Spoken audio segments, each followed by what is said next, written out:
Qormaata intiraansii qophaa'uuf chaaptarii hunda cover gochuun barbaachisaa akka ta'e barattoonni baay'een keessan hin beekne. Garuu isa caalaa wanti murteessaan ta'e tokko jira.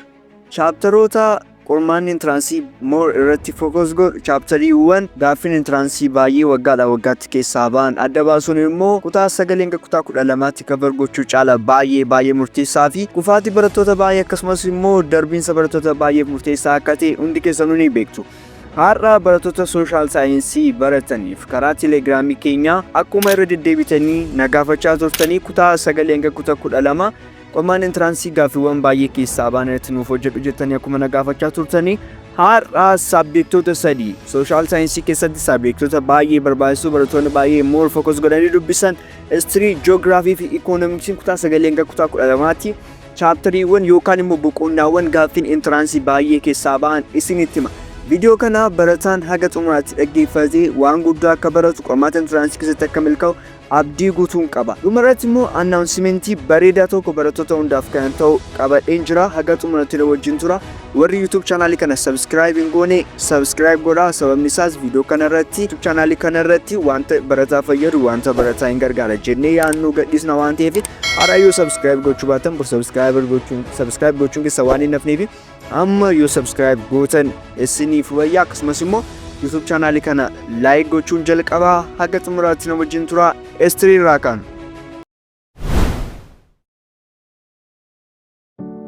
barattoonni social science baratan more focus godhanii sabjektoota dubbisan keessaa tokko history dha jechuudha.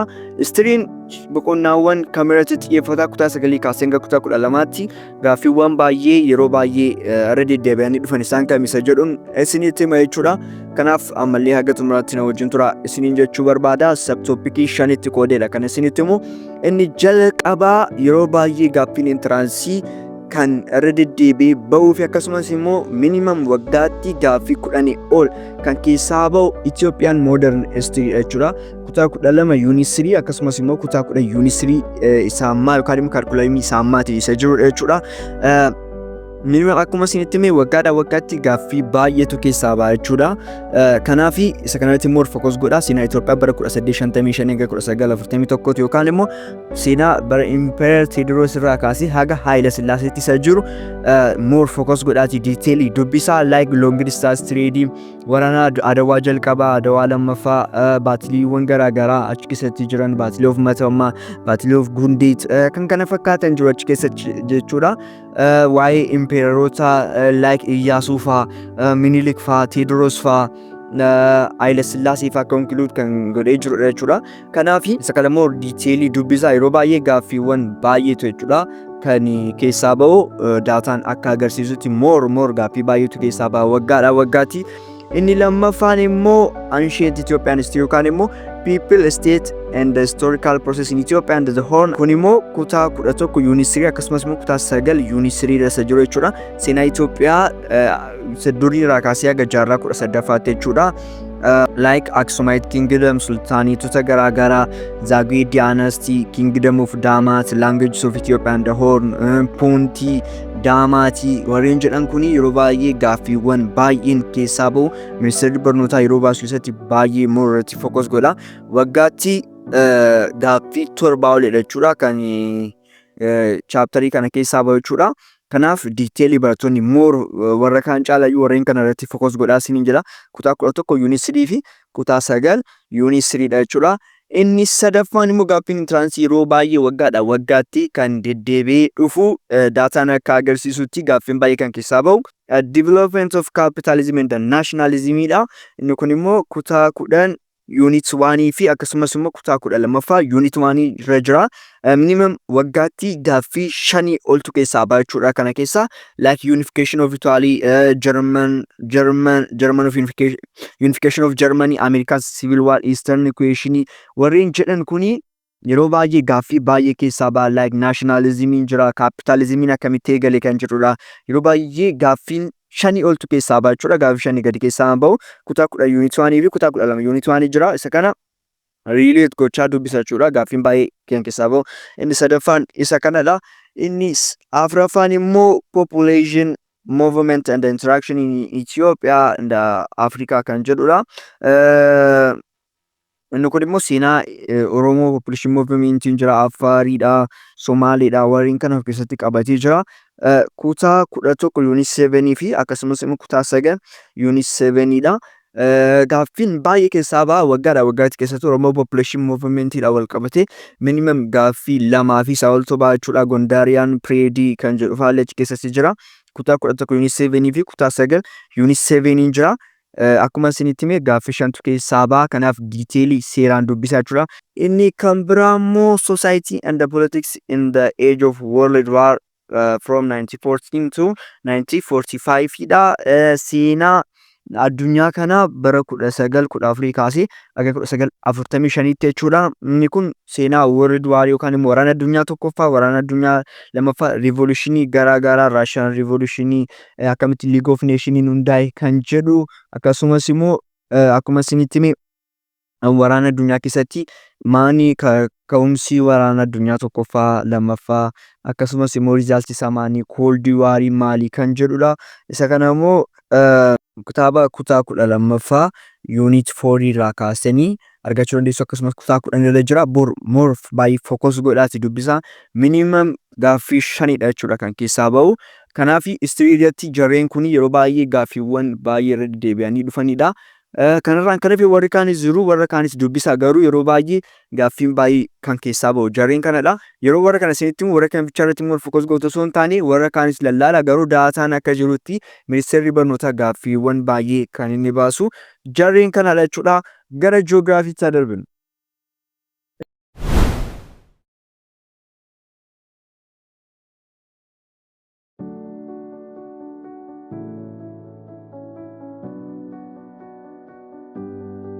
Inni lammaffaan immoo ji'oogiraafiidha jechuudha. Ji'oogiraafii keessaa gaaffiin intiraansii chaaptariiwwan kamirratti xiyyeeffata. Gaaffiin yeroo baay'ee irra deddeebi'ee dhufuu fi akkasumas immoo boqonnaawwan gaaffiin intiraansii baay'ee keessaa ba'u jarreen kamisa jedhuudhaan isinitti hima jechuudha.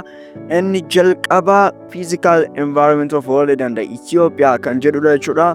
Kitaaba isaa amma kutaa 9ffaa Unit 2 akkasumas immoo kitaaba kutaa 10ffaa Unit 2 irra jira jechuudha. Unit 1 fi Unit 2 kutaa 9 kaasee Unit 1 fi Unit 2 akkasumas kutaa 10 Unit 2 irra jira jechuudha. Gaaffii baay'ee kan keessaa ba'uu fi ministeerri barnootaa more irratti focus godhu minimum waggoota darban keessatti gaaffiin 15 ol yeroo itti ba'u argaa ture jechuudha. Kanaaf iddoo kanarratti baay'ee more focus gochuu qabdu. Climate of Ethiopia kan jedhu jira. Geological process, weather, climate, altitude, latitude maal fakkaata kan jedhu irratti baay'ee toppikiin isaa baay'ee bal'aadha. Akkuma isiniin jedhee gaaffii bakka yoo xiqqaate gaaffii 10 oltu ba'a jechuudha kutaa kana keessa. Kanaaf more detailii addunyaan kun maal akka fakkaatu, climate ishii akkasumas immoo kan Itoophiyaa maal akka fakkaatu waan baay'ee of keessatti qabata. Kutaa 9 Unit 1 akkasumas immoo kutaa 9 Unit 2 akkasumas kutaa 10 Unit 2 irra jira jechuudha. Kanaaf iddoo kana warra kana detailii dubbisaa isiniin jedha. Akkasumas immoo lammaffaa irratti gaaffiin baay'ee irra deddeebi'ee kan dhufu Climate of Africa and the Landforms of Africa kan jedhudha jechuudha. Inni kun kutaa 10 Unit 1 fi Unit 2 irratti more focus godhachuudha. Afrikaadhaan wal qabati. Africa continent ishii maal fakkaata, landform ishii, weather ishii, climate zone ishii kan jedhudha. Kana waggoota darban keessatti yeroo baay'ee gaaffii baay'ee kan keessaa ba'u like bara 2015 16 gaaffii intiransii ilaaltan gaaffii 24 gaaffii 25 faatu keessaa ba'a jechuudha. Kanaaf gaaffii baay'eetu keessaa ba'a, garuu edda kaalkulamii haaraa kanaati gaaffii 7 gaaffii 8dha jechuudha kan ba'aa jiru waan ta'eef kutaa kanatti baay'ee more focus godha. Climate of Africa and the landforms of Africa dha. Inni jalqabaa Physical Environment of World in Ethiopia dha. Inni lammaffaa immoo Climate of Africa and the landforms of Africa dha. Eastern, Western, Northern fi Southern isaanii maal fakkaatu kan jiru waan baay'ee latitude isaanii, longitude dhamu wanta baay'ee of keessatti qabatee jira waan ta'eef isa detailii laalaa isinii jedha jechuudha. Inni sadaffaan immoo formation of continent dha. Inni kun kitaaba isa ammaa keessatti kutaa 11 Unit 1 fi akkasumas immoo kutaa 12 Unit 1 keessatti jira. Kontinentiin akkamitti, addunyaan kun, ardiin kun akkamitti akka uumamte, kan jedhu tiyooriiwwan garaagaraa jira. Tiyoorii sana wal bira qabaatee diiteelii ilaalaa achumatti illee waa'ee weedarii ni kaasa, waa'ee kilaameetii ni kaasa, wantoota baay'ee tiyooriiwwan garaagaraa ni kaasa. Yeroo baay'ee gaaffiin baay'ee kana keessaa ni ba'a. Kanaaf more focus godha. Minimum isa kanaaf gaaffii 5 keenya gaaffii 5 fi isaa oltu ba'a jechuudha. Inni dhuma yeroo baay'ee qormaata entraansii keessatti ji'oogiraafii keessaa gaaffiin baay'ee kan keessaa bahu boqonnaa climate change kan jedhudha. Climate change kitaaba kutaa 12ffaa unit 2 yoo ta'u, akkasumas unit 5 fi unit 6 unit 7 keessa jira. Waa'ee climate change kun garuu more detail kan ibsee kitaaba kutaa 12ffaa unit 2dha. Minimum kana keessaa gaaffii 5tu ba'a. Gaaffii baay'ee murteessaadha. Akkasumas immoo haala yerootti wal qabatee qilleensi baramaa jijjiiramuudha wal qabatee amman beekaa waa'ee qilleensaa kana, akkasumas concept of climate maani climate change nuti maani akkamitti dhufa, consequences isaa maani, global warming maani, greenhouse maani kan jedhu of keessatti qabatee jira. Yeroo baay'ee kun gaaffiin baay'ee keessaa dhufuu danda'a. Baroota darbis gaaffiin baay'ee keessaa dhufeera waggoota lamaan darbanitti. Kanaaf inni kun minimum gaaffii 7 fi isaa ol keenyaaf jechuudha. Kanaaf kitaaba kutaa 12ffaa unit 2 seeraan dubbisa. Isiniin jedha ji'oogiraafii keessatti warreen kun yeroo baay'ee gaaffiin baay'ee kan keessaa dhufanidha. Garuu warra afanis jiru. Gaafa isiniin jedhu like maappiin fa'aa jiru. Akkasumas immoo introduction ji'oogiraafiin jira, litosferii, biosphere, hydrosferii warreen jedhaman illee jiru. Jara faallee seeraan qabachuu yaala. Warreen afanis gaaffiin keessaan baane osoo hin taane garuu irra caala warreen kana keessaa ba'aadha. Kanaaf warra kaanis immoo seeraan laala hunduma yoo danda'amaatti hunduma laala deemaa. Garuu kan kana isinitti himaa jiru yeroo baay'ee gaaffiin intiraansii irra deddeebi'ee kan keessaa ba'udha. Ikoonomiksitti darbinu.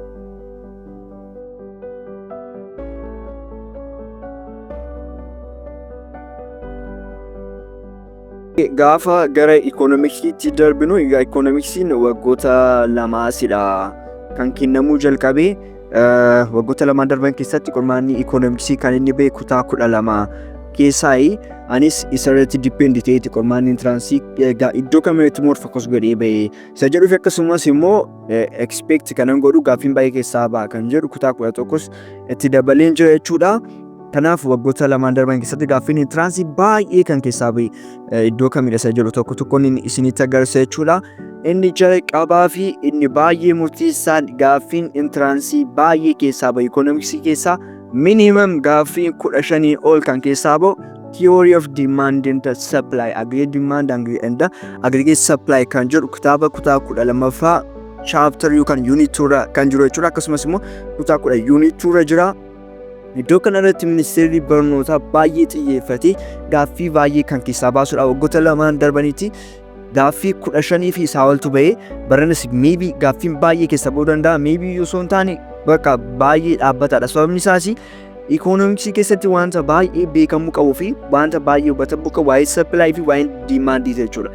Koorii yookaan immoo wanta baay'ee ikoonomiksiitti murteessaa waan ta'eef inni kun gaaffiin baay'ee keessaa ba'a jechuudha. Kitaaba kutaa 10 akkasumas immoo kutaa 12ffaa unit 2 irra jira. Akkuma isiniin jedhe aggregate demand, aggregate supply jira, fi akkasumas immoo long run, short run equilibrium, long run equilibrium kan jedhullee waan baay'ee of keessatti qabatee jira. Detailii ilaala. More barataan yeroo qormaata intiraansii ikoonomiksiidhaaf dubbistanu chaapteriin kana detailii dubbisaa jechuudha. Kanaaf yoo xiqqaate akkuma isiniin jedhe gaaffii 10 fi isaa ol yerootti gaaffiin 15 gaaffiin 20 ba'uu danda'a beeknu. Kanaaf detailii dubbisaa isadha. Inni lamaffaan immoo gaaffiin baay'ee kan keessaa ba'u fundamental concept of macroeconomics jechuudha. Inni kun kitaaba kutaa 12ffaa unit 1 akkasumas immoo kitaaba kutaa 10 unit 6 fi kitaaba kutaa 9 unit 7 irra jira. Macroeconomics maani, microeconomics, GDP maani, GNP maani, economic growth, inflation, unemployment. Warri kun basic economics dha. Barataan economics baratu dirqama beekuu qaba jedhanii waa yaadannuu fi minimum gaaffii 7 fi isaa oltu ba'a. Maybe 10 ba'uu danda'a, 15 ba'uu danda'a. Garuu barataan baay'ee detailii hubachuu qaba. Kanaaf isa kana more dubbisa. Kitaaba kutaa 12ffaa unit 1 jechuudha. Akkasumas immoo kitaaba kutaa 10 unit 6, kitaaba kutaa 9 unit 7 dha jechuudha. Gaaffii baay'eetu keessaa ba'a jechuudha. Inni sadaffaan immoo kitaaba kutaa 11 yoo hin qoramtu ta'e gaaffii kutaa 11 keessaa ni baate kutaa 11 unit 3 jechuudha. Market structure and the decision of film kan jedhudha. An expectation mataa kootiin gaa'e garuu gaaffiin baay'een ba'a jedhee yaada waa'ee price makerii, monopoly, oligopoly warreen kun illee gaaffiin baay'ee keessaa bahuu danda'u waan ta'eef kitaaba kutaa tokko yuunistirii irra jiru san baay'ee diiteelii barataan kamiyyuu ilaaluu qaba. Akka expectation mataa kootiitti gaaffii 5 fi isaa oltu ba'a jedhee yaada. Inni dhuma economicsii keessatti immoo gaaffiin baay'ee kan keessaa bahu kitaaba kutaa 12ffaa yuunistirii jechuudha. Market failure and the consumer protection kan jedhudha. Market failure fi consumer maanni keezii marketiin tokko maaliif fail ta'e akkasumas immoo akkamitti consumerii keenya protect gochuu dandeenya isa jedhu jechuudha. Yeroo baay'ee gaaffiin intiraansii waggaa lamaan darbee irratti gaaffii baay'ee keessaa ba'e, gaaffii 5tu keessaa ba'e, akkasumas bara darbees gaaffiin baay'ee keessaa ba'eera waan ta'eef isa kana irratti more focus godha. Maybe barana gaaffii 3 fi isaa ol keessaa bahuu danda'a. Akkasumas waa'ee taaksii jira. Akkasumas immoo kitaaba kutaa 12ffaa unit 7 is more detailed focus godha. Akkasumas unit 6 seeraan dubbisa. Economics irratti immoo carraa guddaa qabdu waan ta'eef seeraan dubbisaa isin jira. Warreen amma isinitti meekanaan dabalatee jechuudha. Economics, history fi geography qormaan intiraansii gaaffiiwwan baay'ee kan keessaa ba'an chaaptaroota amma isinitti himedha. Akkuma jalqaba waadaa isinii galle annaawunsimentiin boodarra isinitti himu isiniin jedha amma isinitti hima jechuudha. Innis amma chaaptaroota amma isinitti himaa ture kanarratti private classing jalqabeera jechuudha. Chaaptaroota amma isinitti hime kana barattoota qo'achiisu nootiiwwan garaagaraa gaaffiiwwan intiraansii hojjechiisu jalqabneera jechuudha. Private class jechuudha. Barattoonni baay'ee galmaa jiru. Galmeen arra xumurama ture garuu barattoota warra kaaniif carraa waan kennineef barattoonni hin galmoofne yoo jiraattan galmaa'uu dandeessu. Intiraansii sirriitti qophaa'uudhaaf jechuudha. Gaaffiiwwan baay'ee isinii baasna. Gaaffiin waan baay'ee waan shaakalchiisnuufi sirriitti qophaa'aa akkamitti galmoofnu barattoonni jettaniif immoo odeeffannoo guutuu teelegiraam chaanaalii keenya irratti isin kaa'eera. Ilaadaatuuf jira teelegiraam irratti search godhaati. Chaanaalii keenya group keenya join godha achirratti odeeffannoo guutuu isinii kaa'een jira jechuudha. Hunda keessaniif carraa guutuu gaariin hawwaa nagaatti.